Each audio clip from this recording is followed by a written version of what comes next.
Hello guys! Magandang gabi sa inyo lahat. It's Mike Padawad. Nakatuloy ulit tayo sa ating weekend edition ng ating weather analysis. Linggo na po na yun.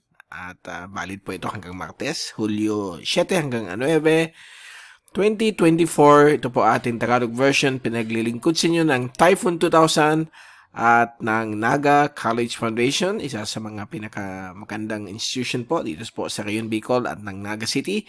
At bago tayo magsimula, gusto kong pasalamatan ang ating partners, ang Aboitiz Power, Bank of the Philippine Islands Sustainable with You. Yung interested, click lang po ang link dito. Or kapag kayo po ay nanonood sa Facebook channel, meron pong link doon sa description patungo sa BPI Sustainable with You. At isa sa mga pinakamagandang hotel sa Rayon Bicol at ng Naga City, ang Avenue Plaza Hotel.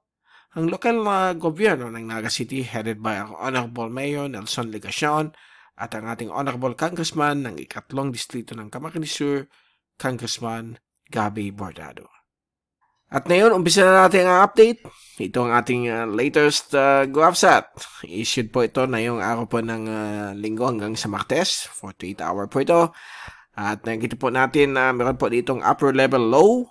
Pag sinabi natin upper level low, ito po ay isang low pressure area na around 30 to 50,000 feet, flight level sen ng aeroplano. So, doon lamang po ang medyo may counterclockwise na pag-iikot ng hangin. But sa low levels ay medyo clear po siya. Ang presensya po nitong upper level low ay nag-generate po yan ng tinatawag nating surface trough dito po sa area po ng Silangan Luzon, kasama po ang Kabikulan. So, ang bibigay po dyan ng more thunderstorms. At so far, wala pa naman tayo ng tatanawan na sama ng panahon o bagyo na posibleng mag-form sa sunod na 5 araw. But sa Hulyo 14 hanggang 15, hanggang sa pinakadulo po ng ating reliable forecast models, okay, within 7 to 10 days, mukhang may pinapakita o may kumikindat-kindat na posibleng may mag-form po ditong bagyo sa may east o Bicol hanggang sa may Hilagang Luzon. At ang American model naman po, sa next weekend, may pinapakita rin po, but ito po ay banda dito po sa may West Philippine Sea, maging isang malakas na bagyo at tatak po dito sa may airport ng Vietnam. So, dalawang magkaibang senaryo. So, dahil sa ganyan ng situation ay medyo highly uncertain. Hindi pa po sigurado. At mababa pa ang probability, nasa 0 to 30% na mabubuo po siya. Kasi kailangan po mag-agree po ang dalawang models. So, hintayin po natin kapag pumasok na po within 5 to 10 days ang forecast. So, at bayan natin itong forecast na ito. And we'll keep you updated all the time. Sa Wednesday, pagbalik natin sa ating YouTube at Facebook video analysis, ay malalaman natin kung mag-agree po itong dalawang model. At saka yung European model, meron pa pong isa ditong pinapakita. Gayon din po ang Australian model. Mamaya papakita natin sa inyo pag nasa area na po tayo ng wind forecast kung saan yung mga systems na binabanggit natin. Okay, so usual thunderstorms, hapon-hapon, gabi-gabi sa iba't pang bahagi ng ating bansa. So, ito po yung fast animation. So, nakikita ninyo, pagpatak ng hapon hanggang early evening, yan po yung mga thunderstorms. Yan po yung upper level low. Okay, and then sa ating zoom in satellite animation mula sa windy.com, UMETSAT. Yan po, pagpatak ng alas 2. Yan po yung mga thunderstorms sa halos sa malaking bahagi po ng ating bansa. Okay, so sa rain forecast, halos sa hapon-hapon, bukas ng hapon, Lunes, ayan naman po mga thunderstorms sa iba't ibang bahagi po ng ating bansa. Pagdating ng gabi, dito naman sa may Eastern Visayas. Martes ng hapon, ayan naman po mga thunderstorms sa Palawan, Luzon, Metro Manila. Pagdating po ng gabi, dadaan po yan sa Kabikulan. Posibilidad na panibagong thunderstorms naman po yan. At dito rin po sa may Masbate, Panay, Negros. Okay? Pagdating ng Miyerkules ng hapon, ayan naman po mga thunderstorms. Hanggang sa gabi, iba't ibang bahagi po ng ating bansa ay makakaranas po nito mga afternoon or evening rain showers and thunderstorms. Kaya yung rainfall accumulation forecast ay pinapakita po dito na halos buong bansa ay makakaranas po ng mga pag-ulan dahil po sa mga local thunderstorms. At sa ating wind forecast, punta na natin yung binabanggit natin na establishment ng surface trough or yung monsoon trough. Okay, dahil po ang hangin ay mula sa timog kanluran at hilagang silangan dito po sa may bahagi po ng Philippine Sea. So punta na natin ang Sabado. Ayan na po. Sabado or next Sabado sa European model may mag-form na po dito sa area po ng tinatawag nating monsoon trough, yung low pressure. So dito po siya mag-form sa may malapit sa Palau, east of Mindanao.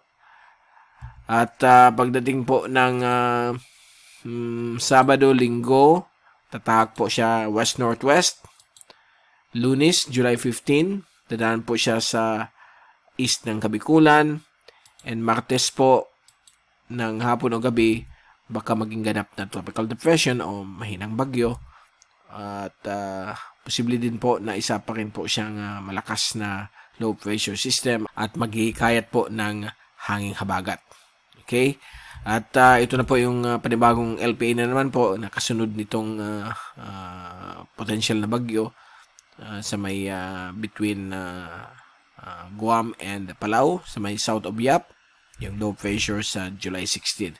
So, highly uncertain pa po yan sa European model kasi pag tinignan natin ang American model ay sa Sabado, July 13, sa may west of Palawan, dito po siya mag-form. So, magkaiba po ang pinapakita ng mga dalawang computer models at sa 14, 15, ay magiging ganap po siyang category 1 na typhoon. Maglalandfall po siya sa may Vietnam sa July 15 or 16. At wala pong pinapakita po dito sa may east ng Northern Luzon. So magkaiba pong forecast. Alam natin na mas magaling po ang European model pagdating sa medium to long range forecast, while ang American model ay medyo pumapalya. At since kaninang umaga, hindi umaalis po yung forecast ng European model na mag-form po siya dito sa may east ng Bicol papuntang Northern Luzon. So antabayan natin yan. Ang Australian model naman, yung pangalawang low pressure ang dinedevelop nila dito sa may Yap area. While yung German model, yung Icon, ay dito rin pareho sa European model. So we will keep you updated.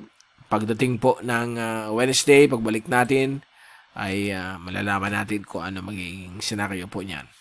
Okay, sana hindi po tumama ng ating bansa. But sure po yan, maghihikayat po yan ng hanging habagat sa kanluran bahagi po ng Luzon, Mimaropa at Kabisayaan. Now, yung alon po sa Pilipinas, sa mga surrounding seas, ay mananatili pong kalmado hanggang up to a meter ang laki ng alon. So, ito po yung hanggang si Miyerkules, up to 1 meter lang po sa may East Philippine Sea. Sa kaligitnaan pong karagatan ng ating bansa, sa may Sulu Archipelago, Visayan Sea, Sibuyan Sea, ay mukhang kalmado hanggang kalahating metro lamang po ang laki ng alon. Sa West Philippine Sea ay 1 metro hanggang kalahating metro lamang po ang laki ng alon. So napaka-suitable po or magandang mag-fishing o mangisda at gayon din po ang paglakbay sa dagat. Okay, so yan po ang pinaka-latest natin sa ating weather analysis at babalik ulit tayo sa Miyerkules para ibigay sa inyo yung pinaka-latest sa ating panahon. Mula sa Typhoon 2000, ito si Mike Palomang papaalam. Mag-ingat po tayong lahat. Be #WeatherWiser. Huwag niyong kalimutan mag-subscribe sa ating channel. May subscription button po dyan. At sa ating Facebook channel, i-follow lang po ninyo sa Mike Mr. Typhoon Padua para updated rin kayo sa mga videos natin at weather updates sa ating bansang Pilipinas at sa Western Pacific. Maraming salamat po sa inyong pag-nood at God bless po sa inyo lahat.